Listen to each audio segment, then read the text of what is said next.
nti afudde. Amawulire g'oyo omwana gansanga awo era ku mulimu. Ku mulimu ne tuwulira nti omwana yeetuze. Ne tutakikiriza ne tugamba nedda. Maybe omwana omulala, maybe somewhere else. Ne tugenda omwana ani? Nti omwana Elshama. It was unbelievable. Tutakikiriza wayisawo edda essaawa ng'emu ne tuddamu tuwulira amawulire amalala ba anka abalala bazze ki entegeka biki batandise okukola ki.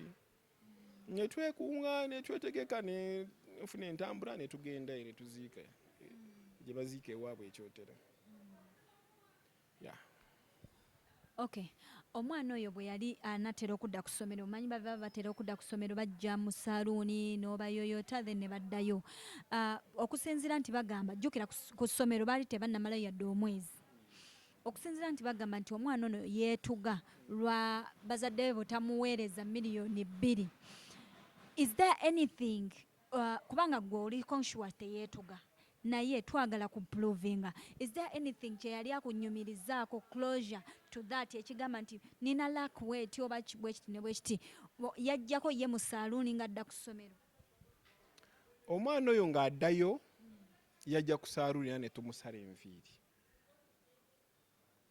Ng'addayo yajja ku saaluuni tumusala enviiri, ne bamusala enviiri nga bulijjo, tumukolako ne bamunaaza ne bamutereeza nakwata ekkubo n'addayo.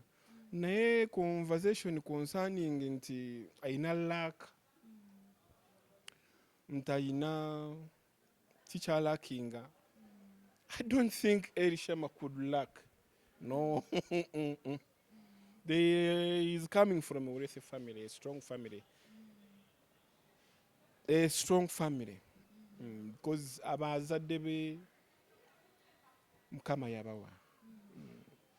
I don't think their children could lack. No. Strictly out. But kijjawo. Ekyo kiveewo completely but kijjawo. That family I don't think can lack. Let me give you like an example of the president's family. If you say that the president's family can lack, lacking what? Huh? So Elshama's family is a bit comparable to president's family? Almost. Wealthy family. His father is a good man, a very good man, humble man. Tamara gogera gayogera ajja n'okuwuliriza ekigambo by the way kyadaddiwe kimu bibiri. How are you? Fine. Omaliriza, yes. But the boy was omwana ye yali sharp. And very intelligent. So bali abali bagamba nti omwana yalina simanyi ebizibu bye, simanyi bya sente, simanyi tebamuwa miliyoni 2 biki. That is a total lie. Nze ngamba Elshama yali tasobola kulakinga miliyoni 2 kubanga bw'oba owuliriza bulungi bagamba nti Elshama yalina ne savings. Omwana ng'asobola kusevinga. Byebibuuzo biri. Ng'olaba byasevinga maybe ayina wayagala okukola ki? ayagala okukolamu ekiri constructive. Maybe yes. Like father, like son. Ng'olaba omwana ali hayi, omwana mugezi. Like father, like son. They say like mother, like daughter, like father, like son. Omwana yali mugezi. So I don't think Elshama yalala kinga. Ebyo ebisitore bye bakwata ne bagatta ne baleeta ne baliyimbira abantu nga bamaze okukola ebyabo okuyisawo. No.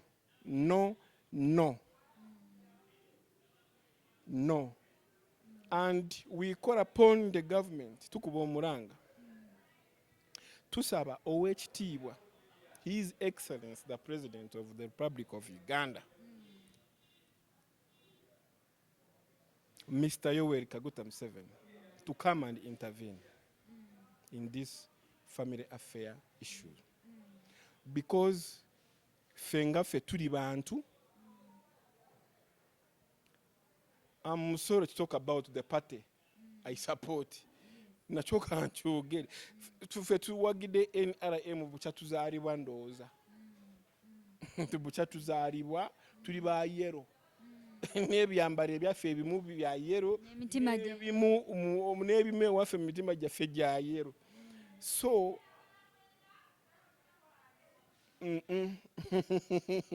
tusaba Oweekitiibwa His Excellency the President of the Republic of Uganda to come and intervene. Bw'aba tafunye akadde taata waffe muzeeyi waffe atusindikire muganda waffe PLU President aje atuyambe ku nsonga PLU President, what do you mean yani? muganda waffe Muhoozi aje atuyambeko. Tusaba tukuba omulanga emitima gyaffe gikaaba nnyo muri ku mwana oyo. Obuyinza babulina, buyinza bonna babulina. Bagende ku ssomero ly'omwana oyo gye yasomeranga bafune ripooti emala. Bafune ripooti emala kuba abantu bakaaba. Kuba tojja kulikinga buli omu. Naye ffe bwe tuba nga tuli mu bizinesi yaffe eno tuwulira bingi ku bantu concerning that boy.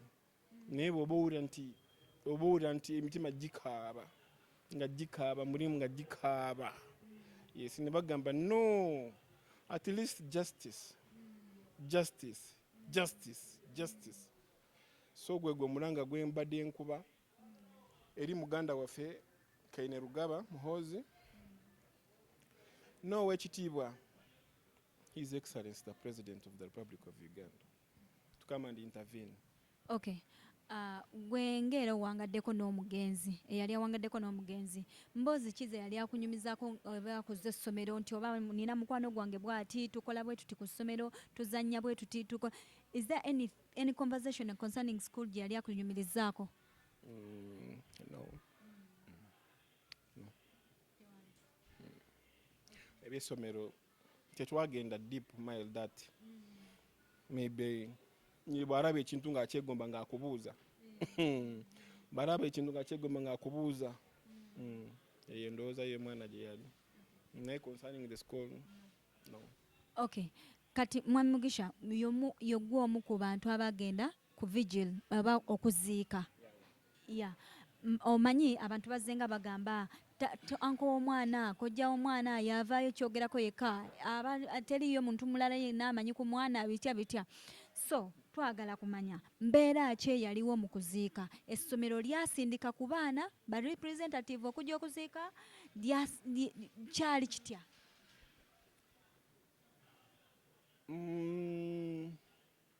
Ku vigil naliyo myself natuukayo enziika. Naye siina mwana yonna gwe nalaba w'essomero wadde nti ali attached, wadde nti mukwano gwe, wadde nti classmate. No, there was no student at the vigil. Mwewuunya? Yeah, twewunya. Maziga gaali mangi. Twewunya. Okuggyako be nalaba abaleeta ka envelope nti kalimu simanyi million 2 nti bazze kungubaga. Mukazi omu ali awo oba ye head teacher oba ye head mistress, I don't know, something like that. Gwe nalaba n'omusajja omu bwatyo baali abantu babiri be nalaba, naye concerning the fellow students sina n'omu gwe nalaba. Okay. Era nzirayo gwe ng'abadde awangalako ekitono nnyo n'omwana ono. Relationship ye eri etya n'abazadde, because era ekibapiiningisa bagamba mbu abazadde baagaana omuwa kyayagala. Relationship ye n'abazadde be eri etya? Relationship y'omwana oyo n'abazadde nakuwadde dda example. Omwana ava mu health family. Omwana bamuleeta bamuvuga, addayo bamuvuga. Omwana talinnya boda, ayina driver. oluusi bamuwa ssente za saavisi gye bamukoledde omwana n'akutiipinga n'okutiipinga wali okirabyeko kirabangako kitegeeza the relationship is very good ng'omwana ng'olaba ali okay oyo ali okay ng'omwana olaba ali okay omwana watuka okutiipingira 16 years tipping aba ali ku standard yeah so tewaaliwo dimandi eri awo nti omwana ntalina nnyo kyadimandinga abazadde be nnyo okutwaliza wamu nti omwana nti ali bubi nnyo I don't think that's propaganda I don't think byebigambo by'abantu bye bateekawo nga balimbalimbira abantu nti omwana ti yali in good terms with the parents. That is why I'm asking. That is a typical lie and a typical lie. They should stop that habit. They should stop that habit. That boy was very, very humble boy and a very good boy. Nze mu bye nsobola okwogera sirina na kimu kye nsobola okwogera nti omwana nti yali nti maybe nga ebyawaka we sibeerayo nnyo kubanga ebyawaka biba byawuka nti maybe omwana akoze kino kibi naye nga omwana bw'aba ali mu public omwana oyo he was a very good boy nga yina reasoning capacity ey'abantu abakulu yeeyo kye nsobola kuwitnessinga ku the late Elshama. Let people stop that habit of fooling people around. Nti omwana nti yeetuga nti omwana nti yali demanding a meal 2M from the parents. Era yaleka note. I don't think so. I really don't think so. I really don't think so. That's propaganda y'abantu bali mu kunoonya ebibozibozi kwagala kulya. Manyi nnaku zino olubuto lwatabuka. Enjala yafuuka enjala mu bantu. Buli omu aluka ekibozibozi n'akireeta n'akiteekawo.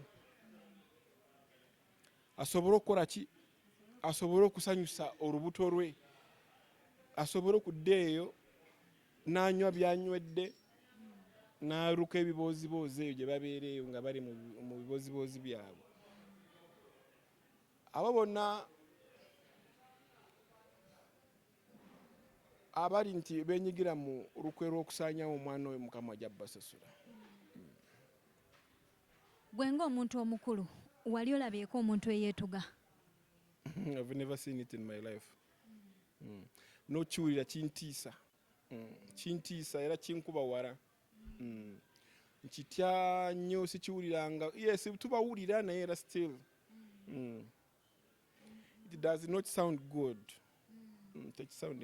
Ne bagamba nti omuntu bamusanze bwe bati nga yeetuze n'asiba wano ekintu. Bwe mwali mu kuziika kiki kye baali bayogera nti kiki kye baali balaga nti mwana ono yasiba awantu ekintu oba kyonna nti kwetuga? Is there anywhere we baali bayogerako? Is there anywhere nga bagamba nti yasiba wano oba wano because tuwulira sealing? Eyo byonna mu kuziika tebabyogera. Tewali mbozi yonna ekwatagana n'okufa kw'omwana nti yeetuga kwali kuziika. Sikiwa nti wali ali awo nti alina time y'okuddawo okutandika kupreachinga about Elshama nga abazadde muli emitima gikaaba. I don't think teri yakyogera tekyaliwo. Bino biri eno. Okay, otugambyeko at the vigil bannannyini ssomero oba abakulembeze b'essomero bajja. Speech gye baawa baayogerayo koko bugambo bwonna? There was no speech. They didn't say anything. Anything. Just presented them. Even to say hi. Even to knock, maybe even to touch the mic like this and say hello. No, there was no speech. There was no speech at all. And they came late. They came late. They came while we are finishing.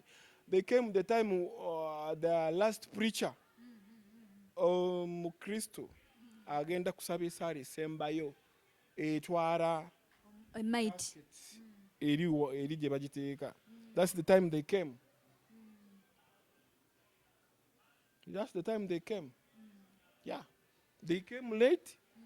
They were two people with an catch envelope. Then ne tuwulira wakazindano kagamba 2M from Seta. But they came late. Someone ono nga bo MC niye nagamba. Yes. I saw a certain woman with afro hair. She was with afro hair. She was a brown, something like Mchiga lady something or what. I don't know the tribe, but she resembles to be Mchiga. Yeah. With a certain man with body hair like me here. So I saw them. They came late and they never said anything. And it was so sad. Omwana nga abadde yemmwe abazadde be we batali. Yemmwe abafuuka abazadde b'oyo omwana. So we mubeera nti yemmwe abafuuka abazadde b'oyo omwana. Nze bwe nkwasa omwana wange ku ssomero. Saawa eyo at that time nze mba nkivuddemu. Oba gw'ofuuse muzadde we. Gw'oba ofuuse ani muzadde w'oyo omwana. Kati wonkubira essimu n'oŋŋamba ABCD has happened to my child nga mukuwadde mulamu. No. No, and a big no. There has to come an answer. You to be, you are answerable, and we shall question you. And I think this is happening right now.